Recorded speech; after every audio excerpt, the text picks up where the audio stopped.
Welcome to Creative Tian channel. Today I'm going to show you how to hand knit the chevron stitch. The first one is reversible, so it will look the same on the front and back. So that will be great as a blanket or a scarf. And it's all made of pattern repeats, so you can make it as wide as you want, or you can make it narrow and then join them together by sewing later.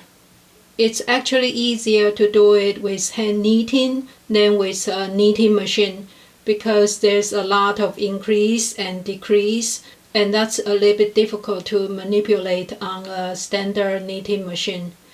And I like to use the multicolor yarns because you can see the color changing when you are in different rows, and that will create interesting patterns. The first one is a reversible chevron pattern. It is reversible because it's basically garter stitches, so it will be all knitting on the front and on the back side. And the pattern is a repeat of 12 stitches, so you can have 12, 24, 36, or as long as you like. I'm going to cast on 36 stitches. And you can always add the edge stitches, one on the left, one on the right. It will create a nice edge, and if you want to join the panels together by sewing later, it will be easier to sew together. So I'm just starting with the long tail cast on. 36 stitches, and if you want to add the edge stitches, just add 2 more stitches. And make sure the cast on is not too tight.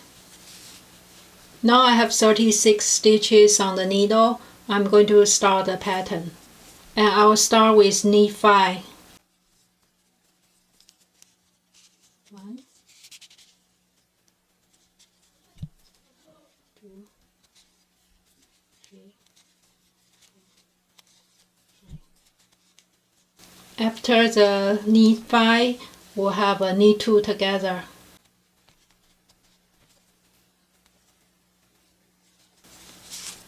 So that's 1 stitch decreased, and then we do knit 4.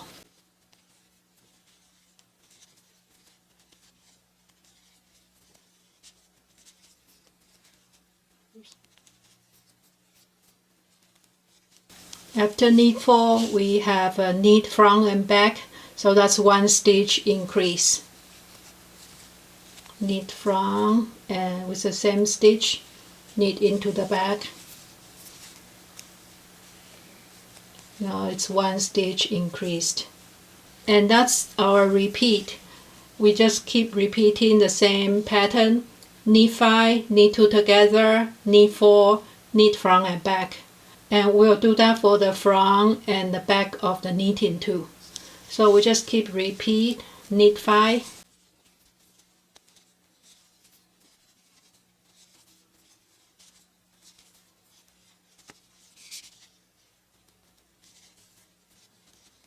knit 2 together,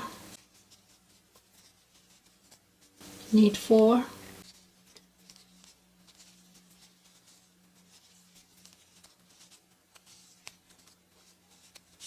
and then knit front and back. That's 1 stitch increase, front and the back. Now we do the third repeat for the last 12 stitches. Knit 5,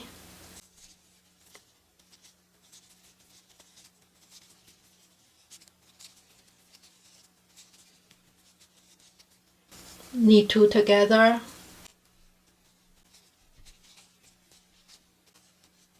knit 4,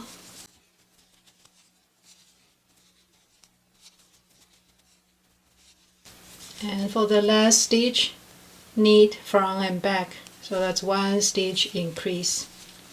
So that's the end of the first row. I don't have edge stitch, so I finish here. If you have edge stitch, you can work on the last salvage stitch. Now we turn it around and we do exactly the same. We are going to knit the same for every row. So we start with knit 5,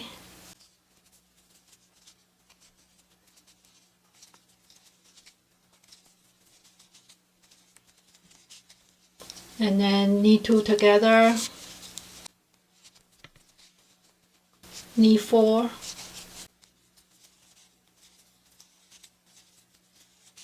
knit front and back.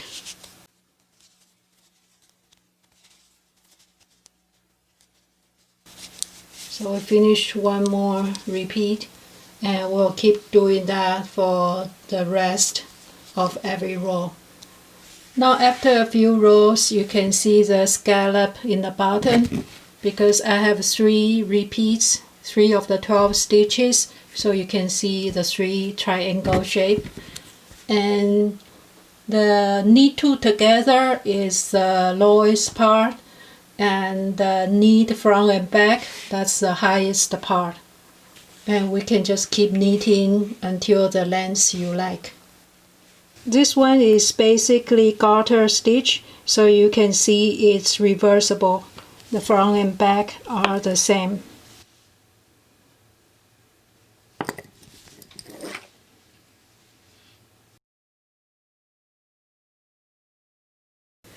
The next one is non-reversible chevron stitch, and because it's basically stockinette stitch, so you will have a right side and a wrong side. And this one is a repeat of 14 stitches.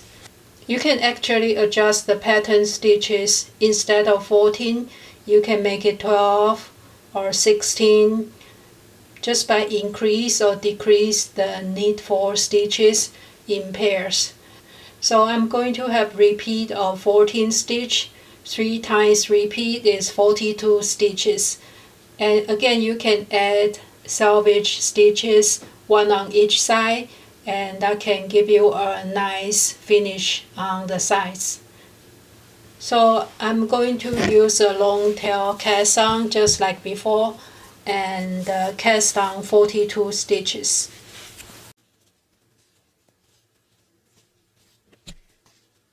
Now I have 42 stitches. I can start my pattern. And this is the pattern repeat. We start with knit front and back.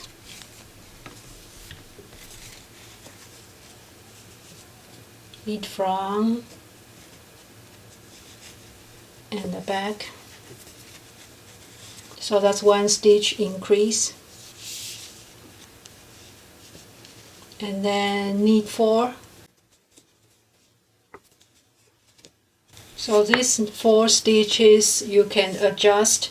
You can make it knit 3 or knit 5, and you just have to keep it consistent. So that's knit 4 stitches, and then we will start to decrease twice, and we can just use knit 2 together twice, or make it look nicer, decrease. We can do the slip knit PSSO. That's a slip knit, and then pass the last stitch over. That's this stitch. It's similar to knit 2 together, but the stitch leaning direction is a little bit different. And the next will be knit 2 together. It's first row, so it's kind of tight. And you can see the slip knit PSSO stitch and knit 2 together. One is decreasing with the stitch leaning this way, the other one leaning that way.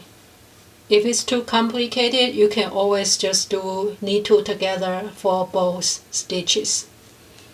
And after that, we have knit 4 again.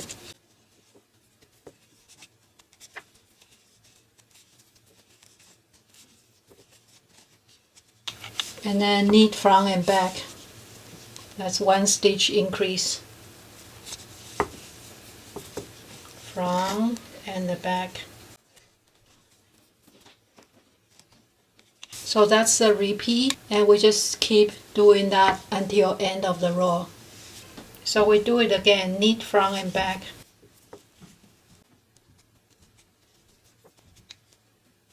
And then knit 4. And then slip knit PSSO, slip it purlwise, knit, and pass that slipped stitch over. That's the PSSO.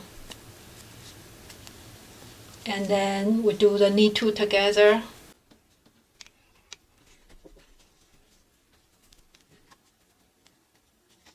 And then knit 4.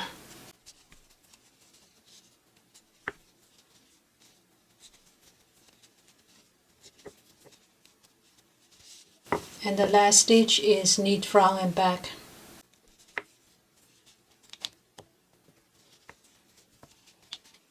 And then we just do another repeat. Knit front and back. Knit 4.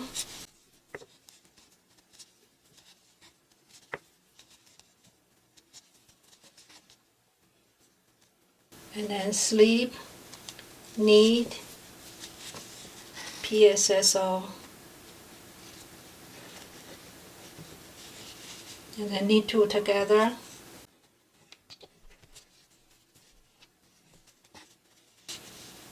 and then knit 4,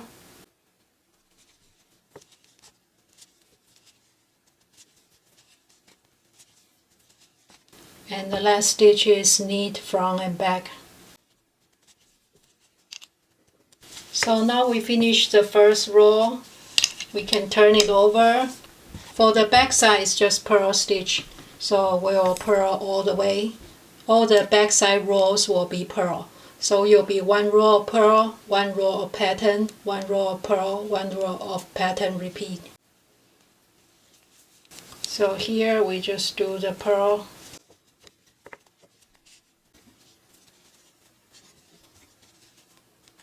After the purl row, we turn it over to the front and we start the repeating pattern again.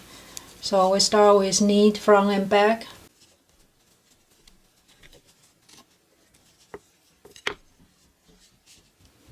And after a few rows, you can start to see the chevron shape forming, and we'll keep repeating until the length you like.